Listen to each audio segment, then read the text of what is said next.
कहते हैं कि हर इंसान को अपने किए हुए पापों की सजा जरूर मिलती है। इस संसार में एक ना एक दिन उसे अपने पापों का हिसाब जरूर चुकाना पड़ता है।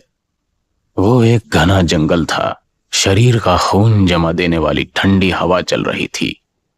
उस घने जंगल के बड़े बड़े लंबे और पेड़ के साए रात के समय में बड़े ही विचित्र आकृति बना रहे थे। ठंडी हवा की रफ्तार से ऐसा प्रतीत हो रहा था मानो कि कुछ समय बाद उस जंगल में कोई भयानक तूफान आने वाला हो। एक लग्जरी कार उस घने जंगल की सड़क को चीरती हुई दौड़ती चली जा रही थी। उस कार के अंदर दो लोग सवार थे, चार्ल्स और राहुल। चार्ल्स बड़ी सावधानी पूर्वक गाड़ी चला रहा था और वहीं उसके बगल में बैठा हुआ राहुल खिड़की के बाहर का दृश्य देखने में व्यस्त था। वैसे तो राहुल एक बहुत ही बहादुर किस्म का व्यक्ति था, मगर इस समय उसके चेहरे पर डर के साए साफ साफ दिखाई दे रहे थे। वो चार्ल्स को इशारे से बार बार बोल रहा था कि गाड़ी को और ज्यादा तेज चलाए।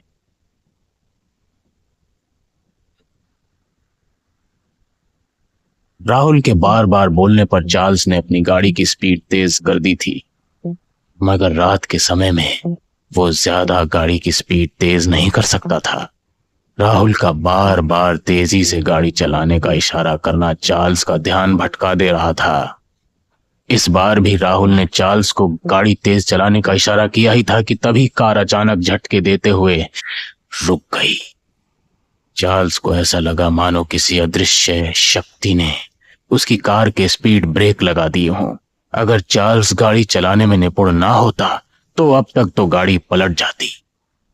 गाड़ी के अचानक इस तरह रुकने से चार्ल्स और राहुल बाहर निकल कर आए।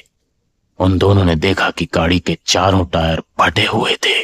कड़कती हुई सर्दी में भी उनके माथे से पसीने की बूंद टपकने लगी। वो दोनों कार के चारों टायरों को हैरत भरी नजरों से देख रहे थे, मानो कि उन्हें विश्वास ही नहीं हो रहा था कि एक साथ गाड़ी के चारों टायर कैसे पंचर हो सकते हैं,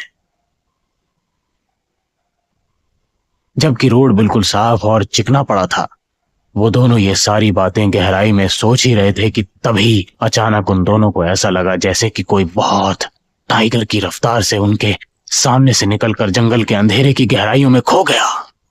उन दोनों का ध्यान कार के टायरों से तुरंत हटकर जंगल की ओर जाने वाले उस अदृश्य प्राणी की तरफ लग गया।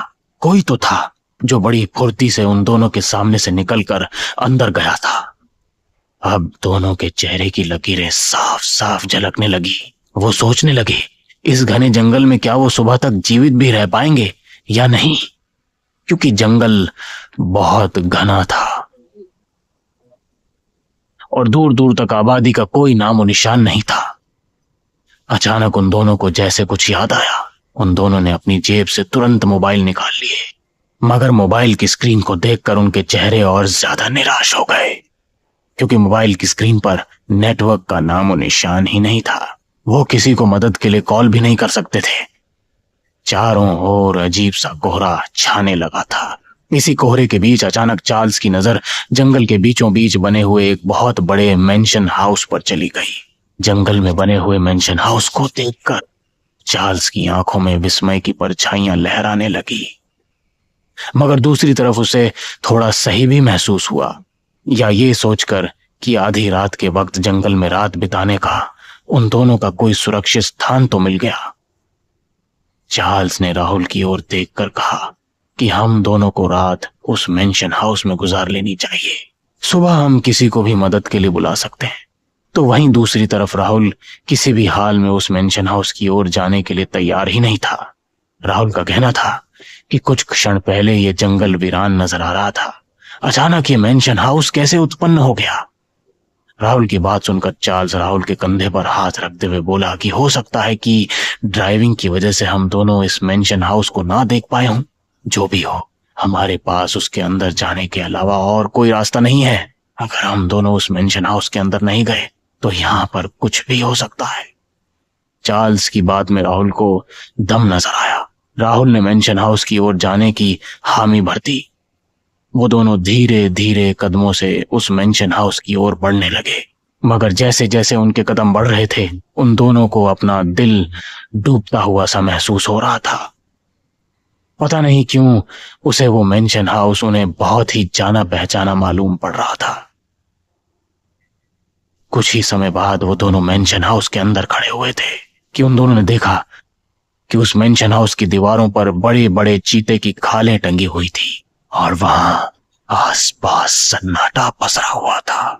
वो हाउस अंदर से पूरी तरह से खाली नजर आ रहा था।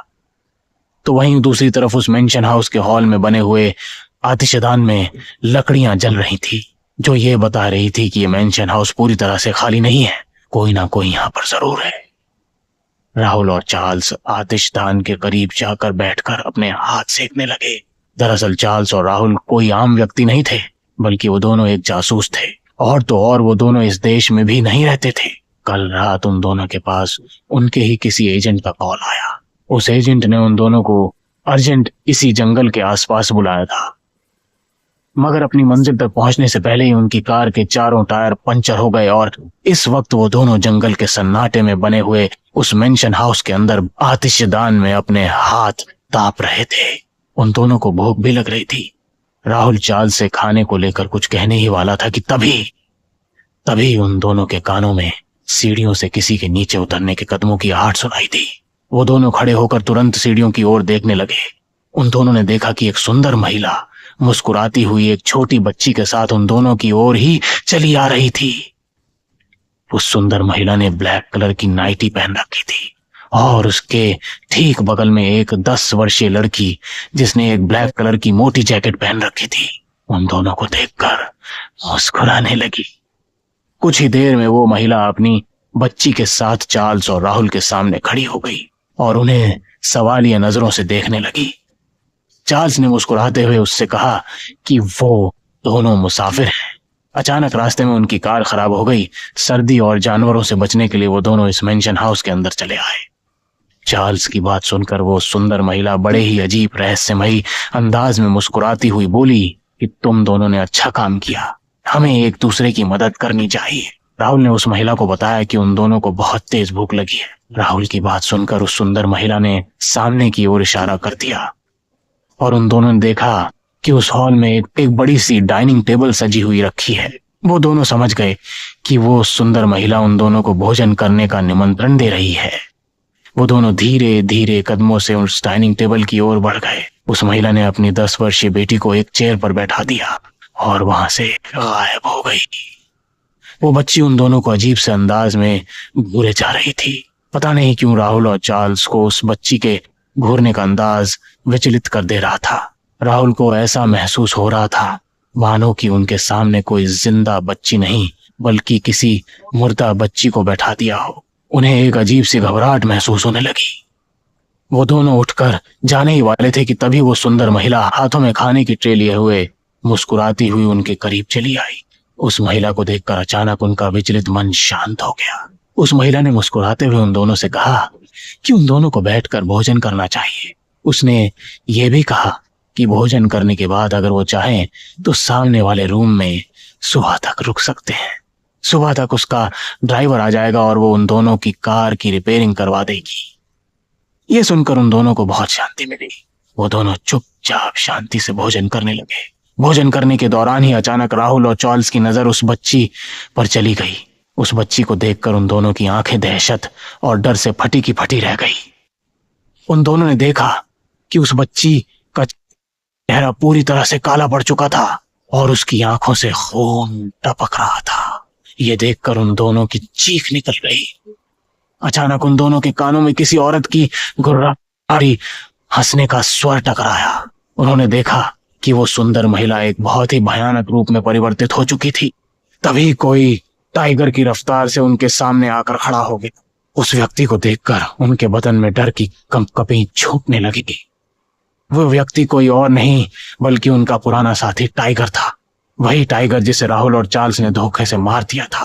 राहुल और चार्ल्स ने जैसे ही अब उस सुंदर महिला और उस बच्ची को देखा, उन्होंने देखा अब उनके सामने उनके भयानक चेहरे टाइगर के कि पति पत्नी और बच्ची के रूप में परिवर्तित हो गए। ये देखकर उनके होश उड़ गए। राहुल और चार्ल्स अविश्वास भरी नजरों से टाइगर की ओर देखे जा रहे थे। टाइगर को अपने सामने देखकर चार्ल्स और राहुल चीखते हुए बोले कि ऐसा कैसे हो सकता है, हम दोनों ने तुम्हें और तुम्हारे परिवार को जंगल में मार कर फेंक दिया था। मगर चार्ल्स के चीखने पर टाइगर के चेहरे पर कोई भी भाव नहीं आए। वो अजीब से बड़े भयावह अंदाज में उन दोनों की ओर देखकर हंसते हुए बोलने लगा कि उन दोनों की मौत उन्हें यहां तक खींच लाई है। उन दोनों को याद आ गया कि उन दोनों ने टाइगर और उसके परिवार को मारकर इसी जंगल के आसपास कहीं फेंका था, कि उस समय इस मेंशन हाउस का कोई वजूद ही नहीं था। वो दोनों समझ गए कि वो एक भूतिया मेंशन हाउस और मरे हुए लोगों में फंस गए हैं, जिन्हें उन दोनों ने ही मारा था। अचानक टाइगर का चेहरा देखते ही देखते बेहद भयानक हो गया। वो तीनों अपने भयानक चेहरे लेकर बुरी तरह से राहुल और चार्ल्स के सामने चीखने लगे। उनकी चीखों का शोर इतना ज्यादा था, उन दोनों ने अपना कान बंद कर लिए। उनकी चीखों में एक अजीब सी विचित्रता थी। जैसे तीनों अपने भयानक चेहरे और बड़े भयावह मुंह से चीखते जा रहे थे, राहुल और चार्ल्स को ऐसा महसूस हो रहा था जैसे कि उनके शरीर से कोई उनका रक्त खींच रहा हो। कुछ ही समय में वो दोनों मृत होकर उस मेंशन हाउस की जमीन पर गिर गए। दरअसल चार्ल्स, राहुल और टाइगर तीनों रॉ एजेंट ही थे और तीनों आपस में गहरे दोस्त भी थे। टाइगर अपने दोस्तों पर अपनी जान से भी ज्यादा भरोसा करता था, लेकिन एक मिशन के दौरान टाइगर, राहुल और चार्ल्स को लंदन भेजा गया, जहां पर कुछ आतंकवादियों ने टाइगर से अपना पुराना बदला लेने के लिए, उसके परिवार को जान से मारने के लिए राहुल और चार्ल्स को बड़ी रकम पेश की। वो दोनों लालच में आ गए और दोनों ने बहुत निर्दयता के साथ टाइगर की पत्नी और 10 वर्षीय बेटी की हत्या कर दी। हत्या करने के दौरान टाइगर अचानक वहां पर पहुंच गया। भेद खुल जाने की वजह से अचानक उन दोनों ने धोखे से टाइगर के ऊपर भी गोली चला दी। टाइगर अपने परिवार सहित मारा गया। मगर कहते हैं कुछ लोग मर के भी नहीं मरते। टाइगर और उसके परिवार के साथ कुछ ऐसा ही हुआ। उन तीनों की आत्माएं देश के गद्दारों से बदला लेने के लिए तड़प उठी और आखिरकार नियति राहुल और चार्ल्स को उनकी ओर खींच ही लाई। अगले दिन फॉरेस्ट ऑफिसर को राहुल और चार्ल्स की लाश उस घने जंगल में मिली, मगर वहां पेंशन हाउस का कोई नामो निशान मौजूद नहीं था। एक फॉरेस्ट ऑफिसर बड़ी हैरत भरे अंदाज से दूसरे फॉरेस्ट ऑफिसर से बोला कि ये तो वही जगह है जहां पर टाइगर और उसके परिवार को मारकर डाल दिया गया था। टाइगर और उसके परिवार ने देश के गद्दारों से बदला लिया था। अब उन तीनों की आत्माएं मुक्त हो चुकी थी और राहुल और चार्ल्स की आत्माएं अपनी मंजिल यानी कि नर्क में पहुंच चुकी थी।